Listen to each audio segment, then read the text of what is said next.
Hello and welcome to this episode of Heal the Hurting with Leke-Aladekoba. Thank you for joining us. And on today's episode, we're going to be talking about how people who have been exposed to narcissistic behavior have been hurt and don't even realize it, and the trauma that it comes with it. And on this special episode today, I have with me Lady Bola Onyewola, who is joining us to talk about, how this has affected people and the hurt that comes with it. So thank you, Ma, for joining us on this episode. And the conversation really started with, when we were talking about how we had watched Broken Mirror, yes, a movie by Pastor Miracle Femi Lazarus. I recommend that you go watch it. It's on YouTube if you haven't. And, we were talking about, just the movie, everything about the movie and the things that we had identified and picked, that people are going through. And, the things you shared with me really resonated with me, which is why I was like, I had to bring you up today for us to just discuss it, because from your perspective, I liked how you were able to break it down, things that people are going through, being hurt and not even being able to voice it out. So just for the sake of our viewers, I would like you to just share some of those things that you shared with me. Okay. Thank you again. And like you've said, and I'm going to say that you've rightly said it, I know that like a lot of people are going through difficulties. People are hurting in so many ways that we don't even understand. And just like you said, that people who are being affected by them don't know it. And they don't even realize it. So I'm going to say that even narcissist person may not even know or realize that they are one, or even recognize that they have those traits in them. And for example, one of the ways that a narcissist person can actually impact on other people's life is by taking out their identity from them. And that's one thing that I would like to really talk about. So I like the fact that you mentioned identity, and, just so that we can break it down for more people to understand. Can you just share when you say, because if I look at it, a narcissistic person, when they say they take your identity, so it's more like they're projecting something of theirs onto you. But if you can just share more light on that, that would. So what I mean in that sense is that by taking your identity, they take your identity by projecting their own identity on you. They give you what you're not and just impose what they are onto you. But in that way, you're not able to voice out. You're not yourself. You are demeaned in your self-esteem. You lose your ability to express yourself. You lose your ability to express your opinion. You lose your ability to forgive yourself. You can't even make decisions by yourself. And when all of these things are transferred to you, then you can't have a healthy life like that. It's like going about life without having the understanding of what's happening in your life or around you or in your environment. I like how you said that, they take your identity and then you're just going through life, because then you begin to reflect back. For most of us, when we reflect back to how we probably grew up in our homes, and then you grow up, you go to school, you're mixing with other people, and you just realize that there's maybe one kid or one of somebody in your class or at work that can't even voice their opinions out. They're just in a corner of their own. They're the ones that end up maybe being bullied because they can't stand up for themselves. Or, so there's a flip side. Or you have those that, because of the things that they have seen or experienced, just so that they can cover up that, should I say, little child that's in them, they end up being the ones that are bullies, or they end up being the ones that boss people around. Exactly. Because there's something that they're trying to. I remember there's a saying, I can't remember who said it, where it says that when you see someone who is arrogant, usually it's coming from a place of fear. Exactly, because that's it's coming from a place of fear. It might be from the family, or even sometimes from at work. Because narcissist person, they are found everywhere. Yep. So they can be anywhere, and if you're not aware of it, there's no way you can know. You ever wonder out that you have a kid in school, and the parents get a report that another kid is bullying another person. It's sometimes as a result of what is happening at home with the parents, or what the kid is experiencing in the kind of the people or other children that they associate themselves with. So oftentimes this is what happens when you find children that are not able to express themselves. They're just frozen.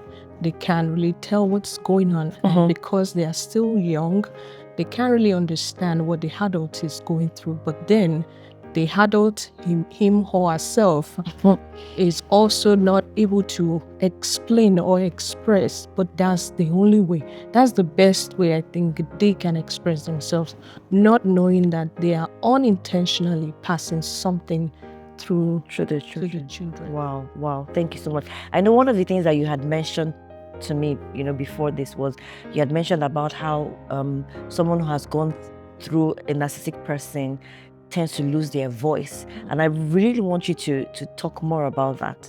There are often times like for example, if like a conversation is going on, you find that other people there, they are able to express themselves, but you're just there and not able to say anything. You're able to, you have something deep down that you wanted to communicate, you want to express yourself, but you're not able to do that because of the many years of abuse that you've gone through, the way you've been treated, that even sometimes you are being told something, but you're just being told to listen and not respond.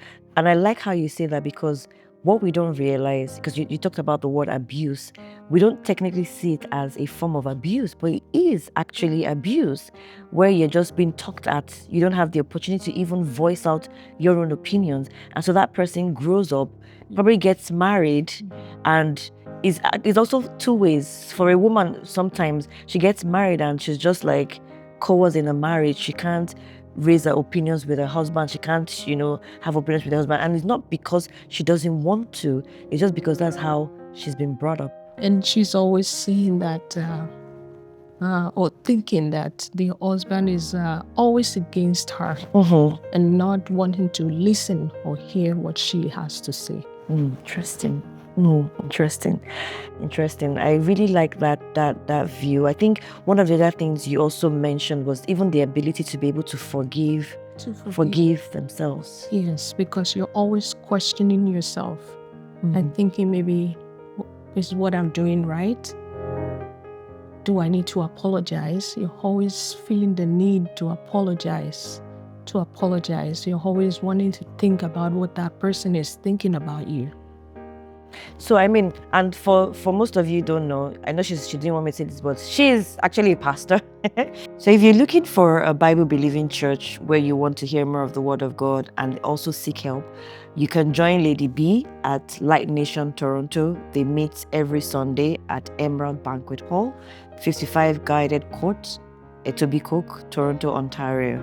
So just from your experience, I know of counseling and, just being able to interact with people, what would you say has really, from what you've seen, what would you say, what do you want to point out that, some people have not even paid attention to these tiny things that we're mentioning, that people don't even know that it exists? They may be aware, but it's not something that we've consciously put our mind to, that this is something that has caused me some form of hurt or some form of trauma.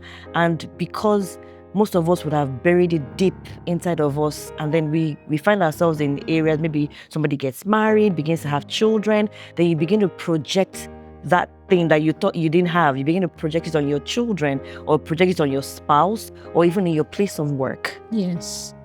If you're listening to this and you're a married person, or even if you're a single person, if you're a man or a woman, yes, this conversation that we're having right now is something that is that is bringing some memories back for you. I think it's something that is worth looking into. Like it's okay to actually think back to understand what exactly is going on with you. And if you see that this is something you really need to look into, I think getting help is not such a bad idea. And I mean, I know, yes, we talk about getting help, which, we even saw from the movie, just to pick. I think one of the things that I wanted us to also talk about is, remember where in the movie where she said she went to embrace her inner child. So some of us don't even go back to embrace that inner child. We don't go back to deal with that hurt because it's almost like it's something that you want to forget, but the truth is that you really can't forget because that inner child is still a part of who you are. Yes, truly, it's something we wanted to forget. But at the same time, embracing that inner child would really help a long way, because knowing that helps you take the right steps to coming out of it. So we talked about identity, we talked about losing your voice, we've talked about being able to forgive yourself. So for those of you watching and listening, again, we always say that hurting people will always hurt people. And if you've ever gone through something like a narcissistic behavior you're not even aware of, there's healing for you. Healing awaits. And these are things that everybody has gone through one way or the other. I always say that sometimes we've gone through traumatic experiences that we don't even realize that we've gone through because we shut down that part of us. But again, there's healing waiting for you. You don't have to go too far. You're not the only one going through what you've gone through. And so I want to thank Lady B for joining us on this episode. Any parting words for our viewers? Well, just like I've said, get help. Get help. Because deep down, I know you know that you need it. Thank you. Thank you. Well, thank you, Lady B, and thank you for joining us again on this episode of Healed or Hurting. And before I go, I will always ask you, are you healed or you're hurting?